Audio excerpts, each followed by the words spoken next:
Sobrang saya ko dyan kasi kakatapos ko lang ng interview from immigration para makapunta sa Singapore. Dahil nakapasa nga ako ng interview, syempre diretso na kami dito sa foreign exchange para magpapalit kami ng peso to Singaporean dollar.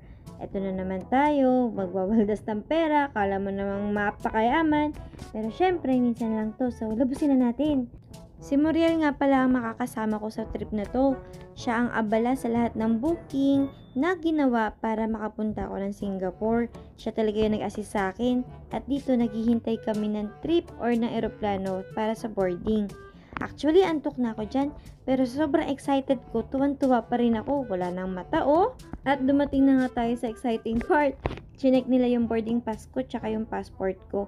Ganon din sa kasamahan kong si Muriel. Chinek nila ang boarding pass at passport para makasigurado na ito talaga yung aming sasakyan papuntang Singapore. At sobrang saya ko dito, pwede na ako magtanggal ng face mask at kitang-kita niyo naman sa aking mga ngiti na sobrang excited ko.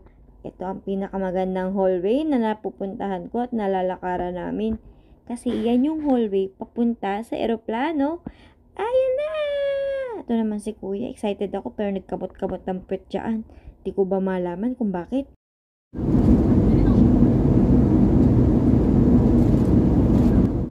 Okay, fast forward. Ito na kami sa Singapore! Ito na talaga. Nakarating na kami sa Singapore ni Muriel. Ito yung airport ng Singapore. At nakakatuwa kasi natulog lang ako sa buong biyahe ko. Tingnan nyo, marami silang kargan luggage samantalang ako naka-backpack lang. At dahil backpack yan at tamad na tayo maglakad dahil sa sobrang bigat, di dun ako sa escalator na lapad. Di ko alam kung anong tawag dyan. Basta escalator yan na lapad para sa tamad maglakad. Katulad ko. At dahil tamad pa rin ako maglakad at madaming escalator na lapad, di tinanay ko rin tong isa hanggang doon sa kanilang immigration. Ito yung immigration nila. Automatic immigration yan. Ganda no? Medyo nagkaroon lang kami ng hassle sa recognition, pero nakapasok pa rin kami. At syempre, bago tayo sa Singapore, mayroong pa mapa. Lakas makadora na ito. So ayan, kumuha ko ng mapa para ma-explore kung ano ba pupuntahan namin dito sa Singapore. Uy guys, alam niyo ba, sobrang approachable ng mga empleyado nila. Katulad niyan, sobrang approachable. Tinuro niya kung saan kami sasakay palabas ng Terminal 4. Papunta ng Changi Jewel. At ito nga, nakabus kami, libre lang yan ha, papunta doon sa kanilang Changi Jewel. At mag-i-explore muna kami. Anyway, maganda nga pala dito sa Singapore, malinis, as in legit na malinis. Biruin nyo, may sarili silang sasakyan para maglinis ng kalsada. Yun nga lang, mainit. At pababa na kami ng bus para sa una naming destination ni Muriela, which is ito, Changi Jewel Airport. Ayan. Jewel. Malaki ang dome.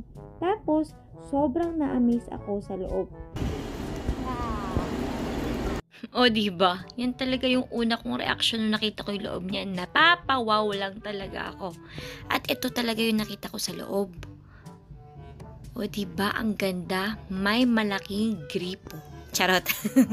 Hindi ko alam kung ano yung tawag sa falls nila na yan. Pero iyan yung main attraction dito sa loob ng Changi Airport or Changi Jewel Airport. Ang dami nagpapapicture dyan. At ang isa pang nakakamangha dito is yung sumalubong sa amin. Itong cute-cute na panda robot na yan. Actually, pumunta ako sa Singapore para talaga makakita ng real life panda. At ito pa, may tren pa sa loob. Di ko alam kung anong tawag sa tren na to. Basta nandyan siya. Ang ganda talaga dito. Itutour ko pa kayo, kaya samahan nyo ako. Sa loob nitong Changi Jewel Airport ay mayroong isang malaking mall. As in, ito ay isang malaking mall na mayroong mga luxury brands. Maraming basement, basement 1, basement 2, kung saan makikita yung mga pagkain. Dito naman sa ground floor is literal na pasyalan, tsaka para lang talagang isang malaking mega mall. Legit malaking mega mall. Actually, yung mga panahon na to, nawawala na kami ni Muriel kasi pareho na kami nagugutom talaga. So, hindi namin matagpuan kung nasa ng pagkain or kung nasa ng basement. Kaya lakad lang kami ng lakad. Tapos, ayan, ending, nandito rin kami sa KFC. Alam mo ba na sobrang gutom kami ni Muriel dito. Pero only to find out, wala palang kanin ang mga fast food dito. Kaya ayan, ang kinain namin, mashed potato, coleslaw, 2 pirasong chicken, tsaka fries. Hindi ko alam kung nag-e-enjoy ako or kung anong pinag-uusapan namin dito or nagmamarites na kami or kung anong gagawin namin. Basta nagugutom kami, kaya kumain na lang kami dito. Pero guys, nakakagutom talaga ang biyahe lalo kung hindi mo alam kung saan kayo pupunta. Buti na lang, high-tech tong phone ni Moriel. E di siya na naka-iPhone. Hindi, iyan yung gagamitin namin para maging mapa sa buong trip namin dito sa Singapore. Yan yung maps niya sa iPhone. Bukod sa mapa, syempre, kailangan din namin ng mode of transportation or yung tinatawag na tap card or e-link card. Sabi kasi marami daw dun sa 7-Eleven. Kaya bumili rin kami ng e-link card para pagdating sa bus, tap lang kami ng tap. Kumbaga sa Pilipinas, beep card naman yun. Pero dito strict sila na tap card talaga. Nadaanan din namin tong GST refund entrance. Sabi ni Moriel, kapag daw meron kami mga binili na pasalubong na mayroong VAT at iuwi na namin ng Pilipinas nang hindi namin nabubuksan o nagagamit, pwede kami dumaan sa GST para magpa-refund. O diba ang cute? Tipid yun. At dahil nakapasyal na kami, tsaka nakakain na kami, priority naman namin ni Moriel na makauwi na sa Hotel Classic. Yun yung booking namin. So ngayon, eto, magpapatransfer kami hanggang mapunta kami sa tamang terminal para makapagsakay or makasakay ng tren or ng bus papunta sa Hotel Classic.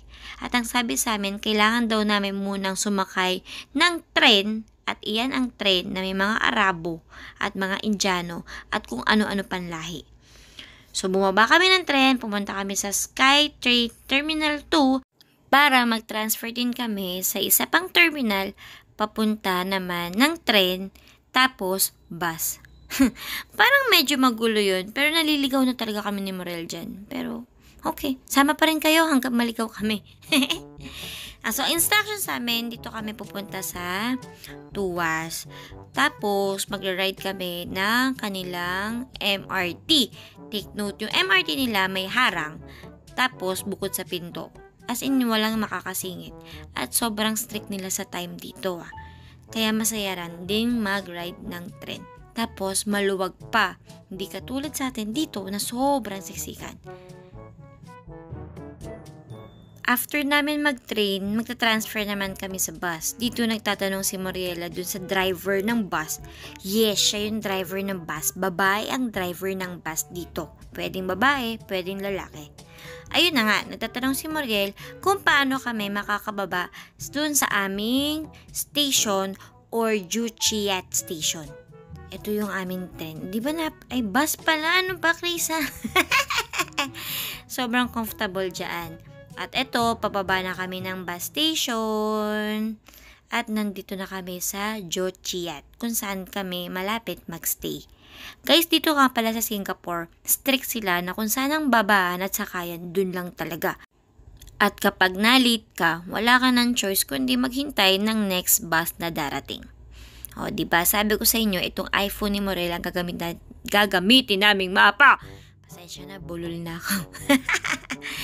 Okay, so ayan na nga at maglalakad-lakad na naman kami pero nag-stop muna kami sa 7-Eleven kasi nauuhaw na talaga ako at kailangan namin ng tubig para din siguro sa hotel. Di ko kasi sure kung may complimentary doon. So lakad ulit and isa pa guys, tandaan nyo na dito sa Singapore uso ang paglalakad as in lakad. Malaking ipapayat mo dito sa kakalakad talaga. At eto na! Success! Nakarating na kami sa Hotel Classic. Dito sa Hotel Classic, maayos ang booking namin dito. Tapos naka-discount din kami sa Klook kung saan doon nag-book si Moriel. At hindi kami nahirapan kasi itong receptionist namin dito, Filipina pala talaga siya. Or Filipina siya galing sa La Union. Kaya dire-diretso lang talaga yung booking namin. Guys, mainit din dito ha. Pero maayos yung aircon ng hotel. O, di pa bulol na ako. Ito na, ngiting tagumpay dito sa elevator. Yes, ito ang elevator. At papunta na kami sa 3rd floor kung saan kami mag-i-stay. O, girls, labas na. Nag-open na. O, diba? Bita-bita ako. Excited na ako makapagpahinga. So, pasok muna kami sa room namin. Tap-tap din. Uso mga tap dito, diba? At ito na, nandito na kami sa room namin. So, guys, hintayin nyo yung aking part 2 ng aming Singapore trip. Kasi yung part 1 talaga is hanggang hotel lang. Thank you! Bye!